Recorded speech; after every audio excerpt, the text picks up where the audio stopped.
Hello everyone, नमस्कार। मैं हूं जिज्ञासा यादव और स्वागत है आपका आपके अपने चैनल A1 नौकरी पर। आज हमारी हिंदी सीरीज की दूसरी क्लास है जिसमें हम पढ़ने जा रहे हैं वर्णमाला के बारे में। तो आज का हमारा टॉपिक है वर्णमाला। कलर चेंज कर लेती हूँ, बहुत डल दिख रहा है। तो वर्णमाला क्या होता है? देखिए, वर्णमाला है वर्णों का समूह और हमारी हिंदी में होते हैं 52 वर्ण। तो 52 वर्णों का जो समूह है वह है वर्णमाला, जिसमें है 11 स्वर, 2 अयोगवाह, 33 व्यंजन, जिसमें 25 स्पर्शी व्यंजन, 4 ऊष्म व्यंजन, 4 संयुक्त व्यंजन, 4 होते हैं अंतस्थ व्यंजन और 2 हैं उच्छिप्त या फिर द्विगुण व्यंजन। आप सोच रहे होंगे ये सब क्या है? यही सबको अभी हमें डिटेल में पढ़ना है। आप बस ये समझ लीजिए कि मैंने आप लोगों को एक वर्णमाला का सिनॉप्सिस दिया है। तो हमारे सिनॉप्सिस का पहला टॉपिक है स्वर, जो कि हैं 11। इन स्वरों को भी 2 कैटेगरी में डिवाइड किया गया है। स्वर 11 है, ये हमें पता है, जनरली सबको पता होता है, और कौन कौन से हैं ये भी पता होता है। अ, आ, ई, ऊ, री, ए, ओ, औ, ये सबको पता है। लेकिन उन्हें भी अलग अलग प्रकार से बांटा गया है, ये हमें जानना बहुत ज़रूरी है, क्योंकि एग्जाम में कभी आपसे नहीं पूछेगा कि ओ और औ स्वर है कि नहीं है। हमेशा आपको अगर पूछना होगा स्वर से तो पूछा जाएगा कि लघु स्वर कौन सा है, दीर्घ स्वर कौन सा है, उसमें उत्पन्न स्वर कौन सा है, व्युत्पन्न स्वर कौन सा है। तो हम अभी वो देखेंगे। तो लघु स्वर या उसी को हम कहते हैं हर्ष्व स्वर या उसी को हम कहते हैं मूल स्वर, जो कि हैं 4। ये नंबर्स भी आपको याद रखने ज़रूरी हैं, क्योंकि एग्ज़ाम में कभी कभी सवाल वर्णों के बारे में ना पूछ के सीधे ये पूछ लिया जाता है कि लघु स्वर कितने प्रकार के हैं, मूल स्वर कितने हैं। तो इसीलिए ये नंबर्स भी आप लिखते चलिए और याद करते चलिए कि लघु स्वर या फिर हमारे जो मूल स्वर हैं वो 4 होते हैं, जो हैं अ, ई, उ और री। इनके उच्चारण में समय कम लगता है, दूसरे स्वरों का निर्माण करते हैं। जो हमारे लघु स्वर हैं वो संधि करके, आपस में संधि करके दूसरे स्वरों का निर्माण करते हैं। दूसरे स्वर कौन से? दीर्घ स्वर, जो कि हैं 7। इन दीर्घ स्वर में ये जो 3 स्वर हैं आ, ई और उ, इन्हें हम कहते हैं उत्पन्न स्वर, और जो बाकी के 4 हैं इन्हें हम कहते हैं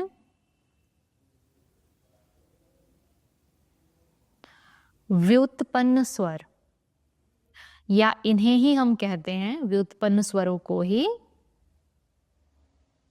संयुक्त स्वर। मैं टैब में ठीक से नहीं लिख पा रही हूं, पर उम्मीद है आप लोगों को समझ में भी आ रहा है, क्योंकि मेरा प्रोनाउंसिएशन भी बहुत क्लियर है। आ, ई, उ ये हैं हमारे उत्पन्न स्वर, और बाकी के 4 ए, ओ, औ ये हैं हमारे व्युत्पन्न, या फिर उन्हें ही हम कहते हैं संयुक्त स्वर। अब जैसा कि हमने लघु स्वर में पढ़ा कि ये जो लघु स्वर हैं वो दूसरे स्वरों का निर्माण करते हैं, तो वो जो दूसरे स्वर हैं वो यही हैं जिनका निर्माण लघु स्वर कर रहे हैं। उत्पन्न स्वर और संयुक्त स्वर में डिफरेंस ये है कि उत्पन्न स्वर जो है वो सजातीय स्वरों के मेल से बने हैं, और संयुक्त स्वर जो है 2 अलग अलग स्वरों के मेल से बने हैं।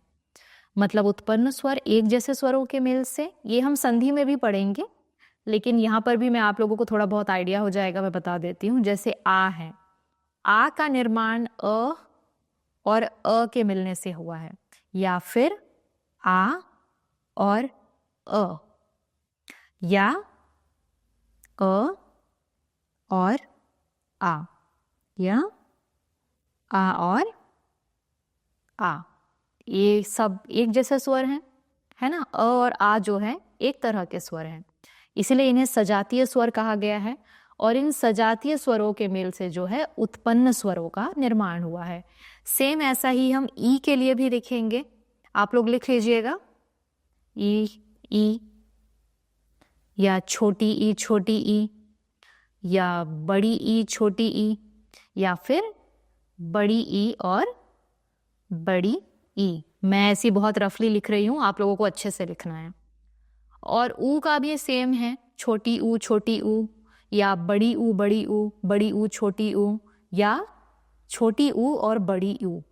ये जब संधि करते हैं तो उत्पन्न स्वरों का निर्माण होता है। वहीं जब हम आते हैं संयुक्त स्वर में तो ए का निर्माण होता है अ या फिर आ के साथ जब छोटी ई या बड़ी ई की संधि होती है, तब हमें मिलता है ए।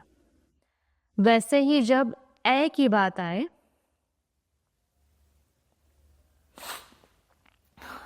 तो ए का निर्माण होता है अ या फिर आ के साथ ए, तब हमें मिलता है ए। उसी तरह ओ, जब ऊपर लिख रही हूं अ या फिर आ की संधि होती है ऊ या बड़ी ऊ के साथ, तब हमें मिलता है ओ। और वहीं जब अ या फिर आ की संधि होती है ओ के साथ, तब हमें मिलता है आओ। इसीलिए हमेशा देखिए ये अलग अलग स्वरों का मेल हुआ, तब जाके हमें जो है संयुक्त स्वर मिले, इसलिए इन्हें संयुक्त स्वर कहा जाता है। ये सजातीय उत्पन्न स्वर जो हैं वो सजातीय स्वरों के मेल से बने हैं, और संयुक्त स्वर जो हैं वो विजातीय स्वरों के मेल से बने हैं। दूसरा है अयोग वहा, जो है दो, अम और अह। अम को हम कहते हैं, इन दोनों के लिए अलग अलग नाम भी हैं। अनुस्वार, और अह को कहा जाता है विसर्ग। अम को कहा जाता है अनुस्वार, अह को कहा जाता है विसर्ग। इन दोनों के अलावा आपने एक और वर्ण देखा होगा, वो है ये चंद्र बिंदु। इसे कहा जाता है अनुनासिक। इधर ही लिख देती हूं छोटा छोटा, छोड़ो यार,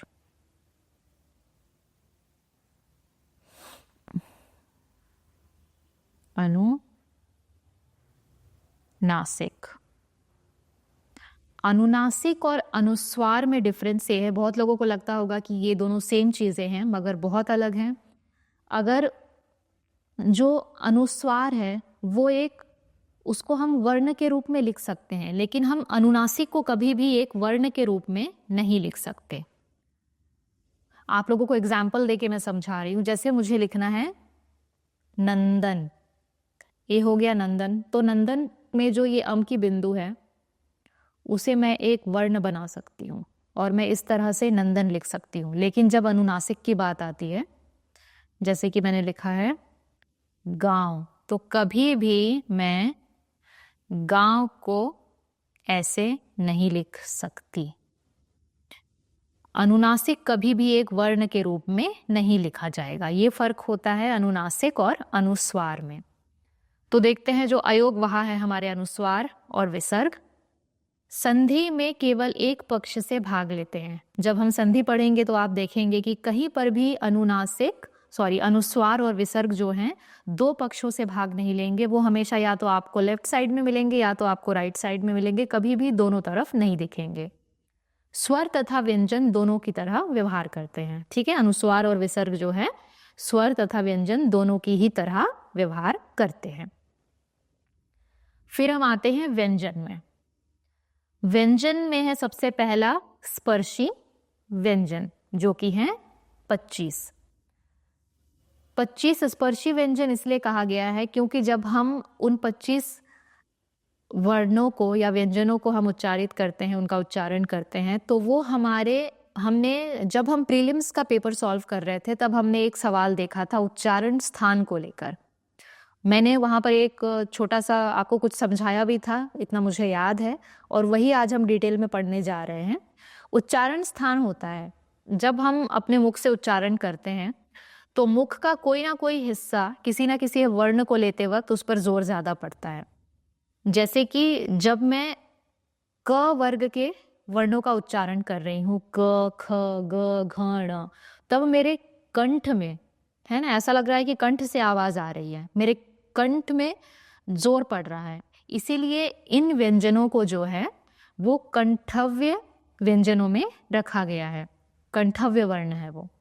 स्पर्शी व्यंजन जिनका उच्चारण स्थान है कंठव्य, वो है क वर्ग पूरा, क ख ग घ और र।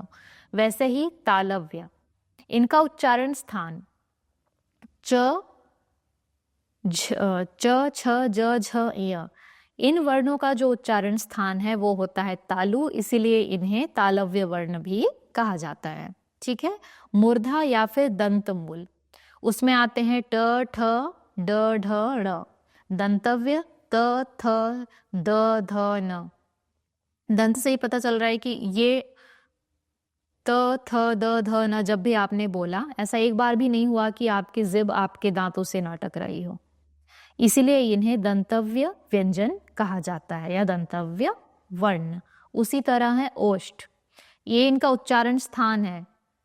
उच्चारण स्थान कंठ, तालु, मूर्धा, दंत और ओष्ठ।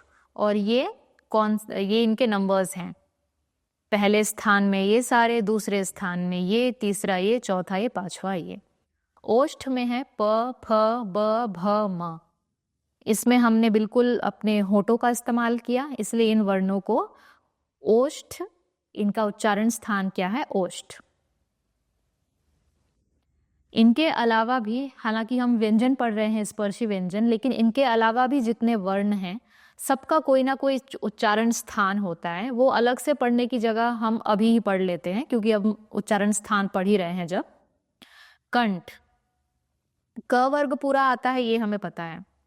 उसके अलावा ये स्वर अ, आ, ह और विसर्ग, विसर्ग क्या है, अह, तो ये भी जो है कंठव्य इनका उच्चारण स्थान है। वहीं तालव्य में च वर्ग पूरा, ई, य, श और ज्ञ। मूर्धा में है ट वर्ग पूरा, श, र और री। दंत में है त वर्ग पूरा, स और ल। स ल दोनों में हमारी जो जिब है वो दांतों से टकरा रहा है। ओष्ठ में है प वर्ग पूरा और उ। और कुछ वर्ण ऐसे भी होते हैं जिनके उच्चारण स्थान एक से ज्यादा हो सकते हैं, जैसे कि है ए और ए। इसमें हमारे कंठ तो इस्तेमाल हो ही रहे हैं उच्चारण में, प्लस जो है तालु भी यूज किया जा रहा है, इसलिए ए और ए का जो उच्चारण स्थान है हम लेंगे कंठ तालव्य को। वैसे ही जब हम देखते हैं ओ और अ, इनका उच्चारण स्थान हो जाता है कंठ और ओष्ठ दोनों, इसलिए हम उसे कहते हैं कंठोष्ठ, कंठोष्ठ।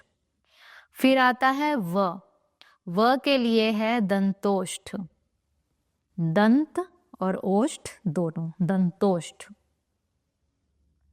फिर आते हैं हमारे क्ष, श्र, त्र, ज्ञ, ये हैं हमारे संयुक्त व्यंजन। ठीक है, ये भी एक तरह के व्यंजन है, संयुक्त व्यंजन। पहले इनका वो बाद में मैं बताऊंगी कि क्यों इन्हें संयुक्त व्यंजन कहा गया है, पहले देख लेते हैं इनका उच्चारण स्थान। कंठ और मूर्धा दोनों, इसीलिए कंठ मूर्धन्य। श्र का तालव्य मूर्धन्य, त्र का दंत मूर्धन्य और ज्ञ का तालव्य, सिर्फ तालु।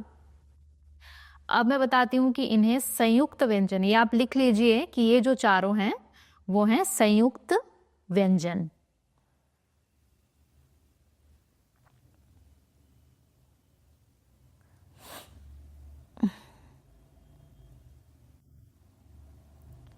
हमने संयुक्त स्वर पढ़े थे, ये हैं संयुक्त व्यंजन। तो इन्हें संयुक्त व्यंजन क्यों कहा गया, क्योंकि ये दो अलग अलग तरह के व्यंजनों की संधि से इनका निर्माण हुआ है। जैसे कि है क्ष, तो क्ष का निर्माण हुआ है आधा क और पूरा श, यह है क्ष। श्र, आधा श, पूरा र। हमेशा आप ये ध्यान देंगे कि इसमें जो पहला वर्ण है वो आधा है और दूसरा पूरा अक्षर है। त्र, आधा त और पूरा र। फिर आता है ज्ञ। जब भी देखा जाता है कि अगर संयुक्त व्यंजन से कोई सवाल पूछा जाता है तो अक्सर वो लोग ज्ञ को डाल देते हैं सवाल में, क्योंकि इसे तो लोग याद रख लेते हैं, लेकिन जब ज्ञ की बात आती है तो कुछ बुद्धिजीवियों को लगेगा कि ज्ञ तो जब ये सब ऐसे हो रहे हैं तो ज्ञ भी ऐसे ही होगा, आधा ज्ञ ग और य, लेकिन ऐसा नहीं है। ज्ञ बना है आधा ज और य से। अब मैंने तो नहीं बनाया है भाई, जो है सो है। हमको जब ज्ञ लिखना है तो हम ऐसे ही संधि करेंगे, आधा ज और य। ठीक है, ये हो गए हमारे संयुक्त व्यंजन। अब हम आते हैं ऊष्म व्यंजन, जो कि हैं 4 स, श, श, ह। जब हम इनका उच्चारण कर रहे हैं तो एक ऊष्मा का आभास हमें हो रहा है। स, श, श, ह, है ना, एक ऊष्म हवा बाहर आ रही है, इसलिए उन्हें कहा गया है ऊष्म व्यंजन। फिर हम आते हैं अंतस्थ व्यंजन, जो कि हैं 4, जिसमें है य, र, ल, व। ये है हमारे अंतस्थ व्यंजन, जिसमें अब इन्हें भी अलग अलग कैटेगरी में रखा गया है। य और व, य और व को हम अंतस्थ व्यंजन के अलावा अर्ध स्वर भी कहते हैं। वो किस लिए? क्योंकि इनका निर्माण जो है 2 स्वरों से मिलकर हुआ है, इसलिए इन्हें अर्ध स्वर कहा जाता है। ये संधि में हम पढ़ेंगे, अभी भी बता ही देती हूँ, अब कल के लिए क्यों छोड़ना। य, ई और अ, ये मिलकर बनाते हैं य, और व, उ और अ, ये मिलकर बनाते हैं व। ये स्वर ही हैं, इधर भी स्वर है संधि के एक पक्ष में और दूसरे पक्ष में भी, इसलिए इन्हें कहा गया है अर्ध स्वर। फिर बात है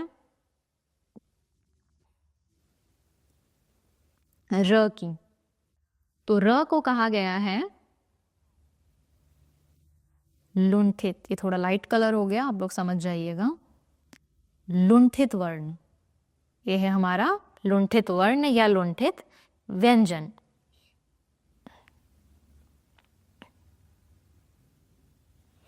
फिर है ल।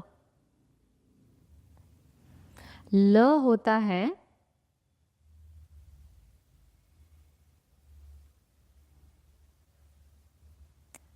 पार्श्विक व्यंजन या पार्श्विक वर्ण। ठीक है, य और व होता है अर्ध स्वर, र है लुंठित वर्ण और ल है पार्श्विक वर्ण। ये अंतस्थ व्यंजन है 4, जो य, र, ल, व। हमने इन चारों के बारे में पढ़ लिया। अब आगे बढ़ते हैं। उच्छिप्त या द्विगुणी वर्ण, जो है ड़ और ढ।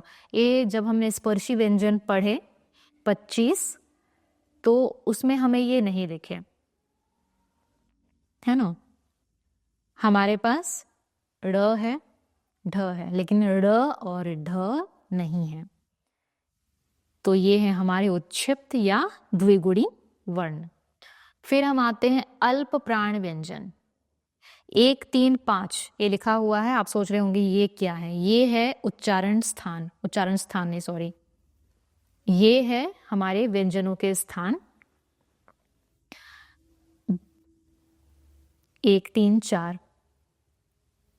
पहला स्थान, तीसरा स्थान और 5वां स्थान। 1, 3, 5, सॉरी, मैं 1, 3, 4 कह दिया मैंने। तो अल्प प्राण में जो स्पर्शी व्यंजन के पहले स्थान के सारे वर्ण हैं और तीसरे स्थान के सारे वर्ण हैं और 5वें स्थान के सारे वर्ण हैं, वो सब अल्प प्राण व्यंजन हैं। और उनके अलावा सारे अंतस्थ व्यंजन, मतलब य, र, ल, व, ये चारों भी अल्प प्राण व्यंजन हैं। और उसके बाद आते हैं महाप्राण व्यंजन में, जो कि स्पर्शी व्यंजन के दूसरे स्थान के व्यंजन और चौथे स्थान के व्यंजन, और इनके अलावा ऊष्म व्यंजन जो कि है स, श, श और ह, ये सब आते हैं महाप्राण व्यंजन के अंतर्गत। ये बहुत आसान है। अल्प प्राण इवन ऑड का खेल है। इसमें देखिए ऑड नंबर्स, जो ऑड स्थानों के सम विषम बोलते हैं ना, सम विषम, मैं कंफ्यूज्ड हूँ कि ऑड और इवन किसको, सम को बोलते हैं या विषम को बोलते हैं। तो जो ऑड नंबर्स हैं, पहला स्थान, तीसरा स्थान और पांचवा स्थान, सम स्थानों के ऑड, जो ऑड नंबर्स हैं 1, 3, 5, उन स्थानों के वर्ण और य, र, ल, व, वो हैं अल्प प्राण। फिर इवन नंबर्स जो कि दूसरा स्थान और चौथा स्थान के जितने वर्ण हैं और उनके अलावा ऊष्म व्यंजन, ये आते हैं महाप्राण के अंतर्गत। फिर आते हैं अघोष और सघोष में। सघोष को घोष वर्ण भी कहा जाता है। अघोष और सघोष वर्ण हमें ऐसे याद करना है कि पहला, दूसरा, श, स, श, इसमें से सिर्फ ह बच चुका है जो कि आएगा सघोष में चला जाएगा, और क्ष, जो हमारे संयुक्त व्यंजन थे उसमें से सिर्फ एक व्यंजन आया है अघोष में और बाकी 3 हमने डाल दिए हैं सघोष में। सघोष जब हम उन्हें उच्चारण कर रहे होते हैं और हमारे कंठ में कंपन होता है तो वो सारे वर्ण आ जाते हैं सघोष में, और जब हमारे गले में कंपन नहीं होता उन वर्णों के उच्चारण के वक्त, वो आ जाते हैं अघोष वर्ण में। तो अघोष वर्ण में है पहले और दूसरे स्थान के स्पर्शी व्यंजन श, स और स और क्ष, और सघोष या घोष वर्ण में है सारे स्वर, अयोग वाह, तीसरे, चौथे और पांचवें स्थान के सारे स्पर्शी व्यंजन ह, श्र, त्र, ज्ञ और सारे अंतस्थ व्यंजन। ठीक है, एक बार फिर से हम देख लेते हैं। पहला, तीसरा, पांचवा, ये है अल्प प्राण।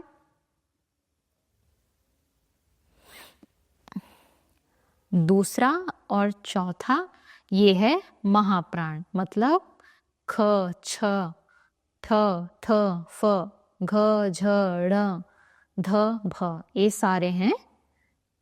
हम अल्प प्राण पढ़ रहे हैं, महाप्राण पढ़ रहे हैं, महाप्राण, सघोष अघोष मुझे लगा, ये आ जाते हैं महाप्राण में। पहला स्थान, तीसरा स्थान और पांचवें स्थान के वर्ण अल्प प्राण में, ये दोनों स्थान के वर्ण आ जाते हैं महाप्राण में। और वहीं जब बात होती है सघोष अघोष की, तो ये सारे वर्ण आते हैं अघोष में, और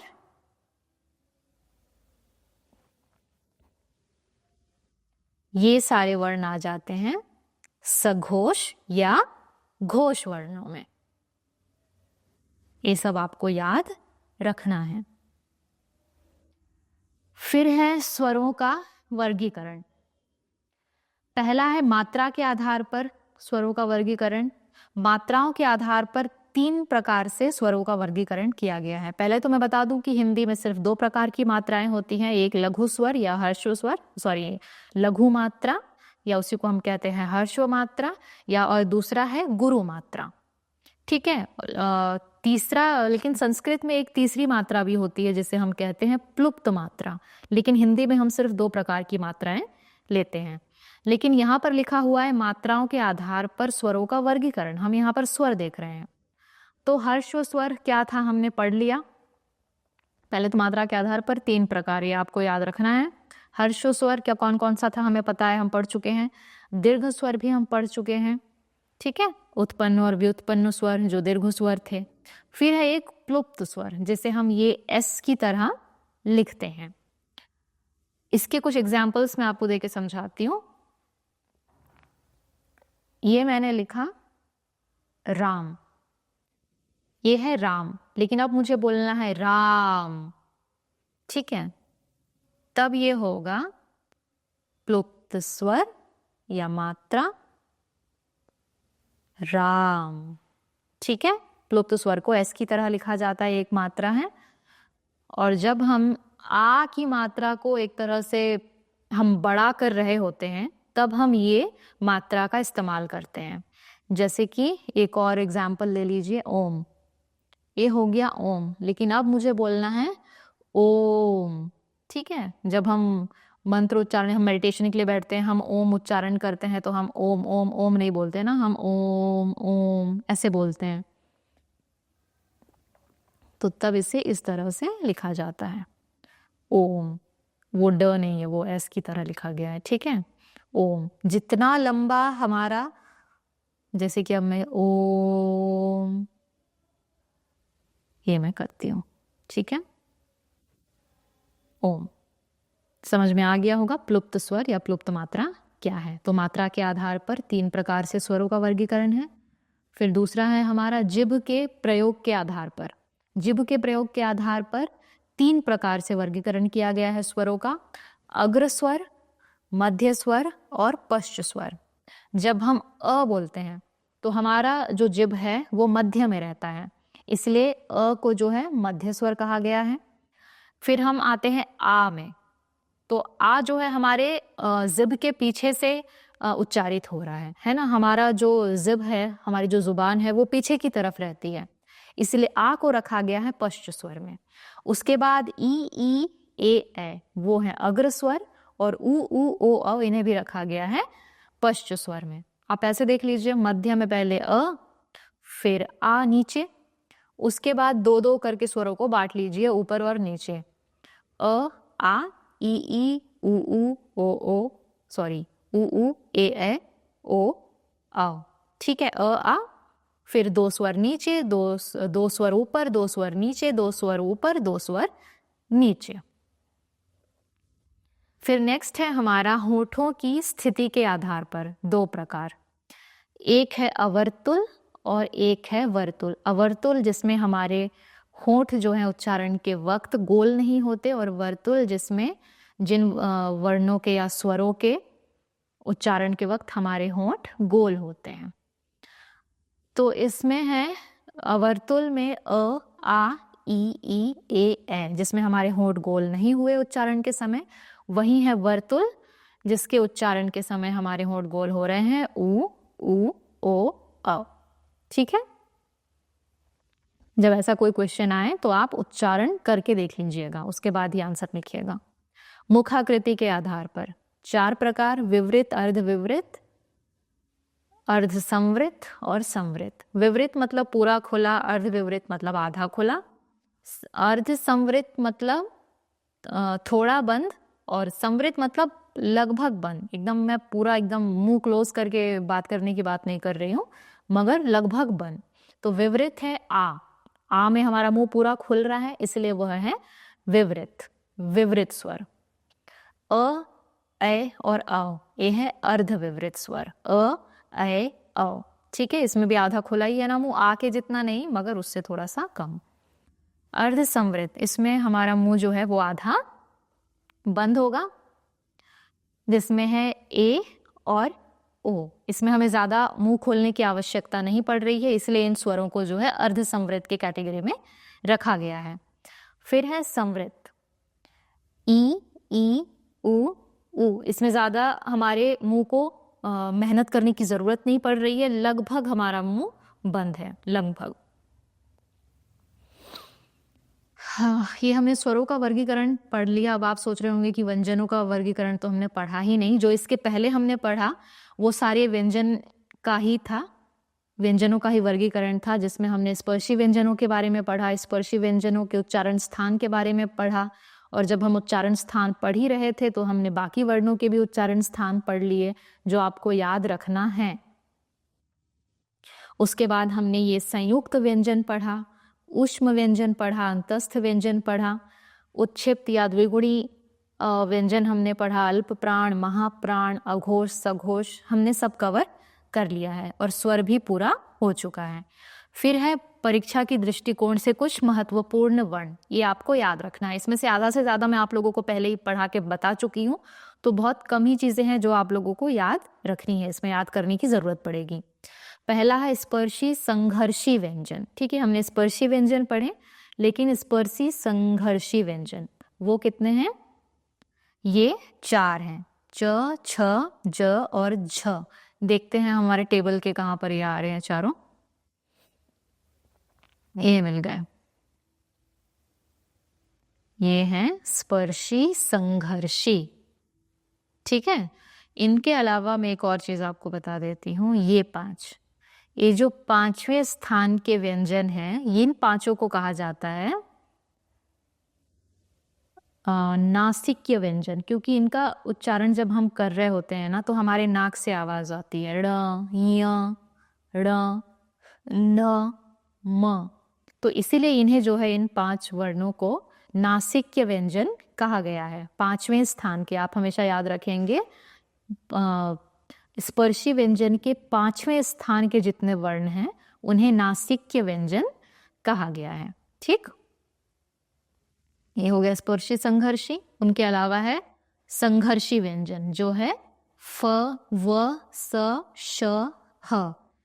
इनके उच्चारण में हमारी मुख को थोड़ी सी मेहनत करनी पड़ती है, इसलिए इन्हें संघर्षी व्यंजन कहा गया है। संघर्ष है इसमें, जब हम फ बोलते हैं, व बोलते हैं, स और श, इन्हें तो सही से उच्चारित करना बहुत जरूरी है, वरना अर्थ का अनर्थ हो सकता है। और ह, इसलिए इन्हें क्या क्या कहा गया है? संघर्षी व्यंजन। फिर है नासिक्य व्यंजन। मैंने अभी आप लोगों को बताया कि स्पर्शी व्यंजन जितने भी हैं, उनमें जो 5वें स्थान के व्यंजन हैं सारे, उन्हें हम कहते हैं नासिक्य व्यंजन। ये सवाल कई बार पूछा जा चुका है। लुंठित, या उसी को हम कहते हैं प्रकंपित व्यंजन, ये भी मैंने आप लोगों को बताया, वो है र। पार्श्विक व्यंजन भी मैंने आप लोगों को बताया, ल। फिर है काकल्य व्यंजन, ह। अर्धस्वर भी मैंने आप लोगों को पढ़ाया जब मैं आप लोगों को अंतस्थ व्यंजन पढ़ा रही थी, वो है य और व। अर्धस्वर, क्यों इन्हें अर्धस्वर कहा गया है ये भी मैंने आप लोगों को बताया, क्योंकि ये 2 स्वरों के मेल से इनका निर्माण हुआ है, इसलिए इन्हें अर्धस्वर कहा गया है। फिर है द्विगुण या उत्क्षिप्त व्यंजन, ये भी मैंने आप लोगों को बताया। द्वित्व व्यंजन, शक्कर, बिल्ला, उत्पन्न, ये आदि। एग्जाम्पल से ही आपको समझ में आ रहा होगा कि जहां पर भी आपको एक आधा वर्ण दिख रहा है, फिर एक पूरी अक्षर दिख रही है, ठीक है, सेम सेम, आधा ल पूरा ल, आधा न पूरा न।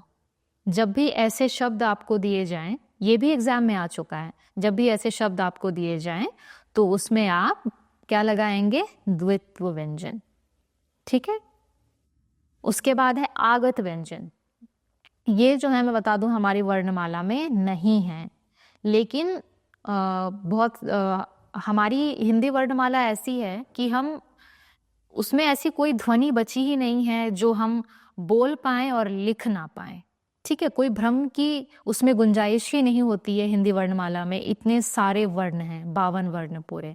हम जो बोलते हैं स्पष्ट वही हम लिख भी पाते हैं, और जो लिख पाते हैं वही हम पढ़ भी पाते हैं। इंग्लिश की तरह नहीं, विटामिन, वाइटामिन, विटामिन, है ना, हम जो बोलते हैं वही लिखते हैं, और जो लिखते हैं वही हम उच्चारित करते हैं। लेकिन ये जो वर्ण है, वर्ण क्या बोलूं मैं, ध्वनि है, जैसे कि ये है ज, लेकिन अगर इसके नीचे मैं लगा दूं नुक्ता तो ये बन जाता है ज। वैसे ही फ के नीचे नुक्ता मैं लगा दूं तो वो बन जाता है फ।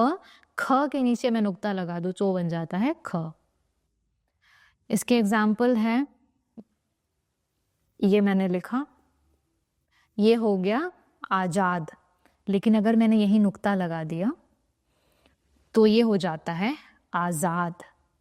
ठीक है, तो इसलिए इन्हें आगत व्यंजन कहा गया है, क्योंकि ये हमारी वर्णमाला में नहीं है, लेकिन कोई भ्रम की कोई गुंजाइश ही ना बचे। कोई इसे आजाद नहीं पढ़ सकता, उन्हें इसे आजाद ही पढ़ना पड़ेगा। इसीलिए सिर्फ एक ध्वनि थी जो हमारी वर्णमाला में नहीं थी, इसीलिए इन्हें अपनाया गया है ना। हिंदी में तो ताकत ही इतनी है कि हम बहुत सारे लैंग्वेजेस के वर्ड्स को हिंदी ने अपने अंदर समाहित करके रखा हुआ है। इसीलिए जब भी आप किसी वर्ण के नीचे ये नुक्ता देखें तो आप समझ जाइएगा कि वो आगत व्यंजन है। तो हमारी वर्णमाला की क्लास आज यहीं खत्म होती है। मैं आप लोगों से नेक्स्ट क्लास में मिलती हूँ। अगर आप लोगों को वीडियो पसंद आया और आप लोगों को समझ में आ रहा है, आप लोगों को ये यूजफुल लग रहा है, तो हमारे वीडियो को शेयर करें, हमारे इस चैनल को सब्सक्राइब करें। आप कोई फीडबैक देना चाहते हैं तो बिल्कुल कमेंट सेक्शन में आप दे सकते हैं। कोई सवाल है, कुछ समझ ना आया हो या इसके अलावा आप कुछ पूछना चाहते हैं तो बिल्कुल आप वेलकम है, कमेंट सेक्शन में आप कमेंट कीजिए और हमें बताइए। तो मिलते हैं नेक्स्ट क्लास में। लाइक कीजिए, कमेंट कीजिए, शेयर भी कीजिए और सब्सक्राइब भी कीजिए। Thank you. जय हिंद।